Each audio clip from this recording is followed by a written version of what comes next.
صباح الفل عليكم، ازيكم؟ عاملين ايه حبايب ماما جوجو؟ انا واخداكم رحله معايا كده في الريف بتاعنا، بتاع بلادنا الجميل.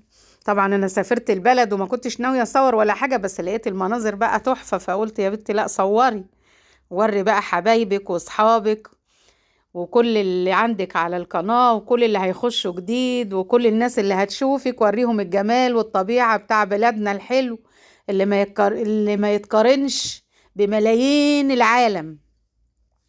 انا طبعا سافرت ومشيت، انا كنت مسجله الصوت، بس الصوت طبعا انا هيست وتعبت وعملت حاجات كتير غريبه قوي، فشلت الصوت بقى، فقلت اسجل لكم. شايفين المناظر؟ شايفين الجو؟ شايفين الخضره؟ شايفين الاراضي الحلوه؟ شايفين الخير؟ شايفين الخير بتاعنا؟ شايفين الخير يا جماعه؟ احنا في خير، احنا في خير ليوم الدين. عمر بلادنا ما هتحتاج ولا هتجوع ولا حاجه هتقصر فيها، مصر بالذات كل حاجة في الأرض طالعة حلوة، خير، خير وبركة. شايفين أنا قاعدة بقى دلوقتي وفي وسط البرسيم وفي وسط الفول وفي وسط السلق وفي وسط القمح وخبيزة وكرنب، وخير ربنا كتير، خير ربنا كتير قوي. فأنا قعدت بقى دلوقتي، مشيت وتعبت تعبت وقعدت.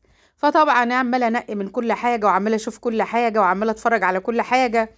فلا لا تحفة فعلا، رحلة حلوة قوي قوي قوي قوي قوي. فأنا قررت إن أنا أخدكم معايا فيها وأوريها لكم ونشوفها مع بعض. نشوف الطبيعة الحلوة، الطبيعة الحلوة والجمال.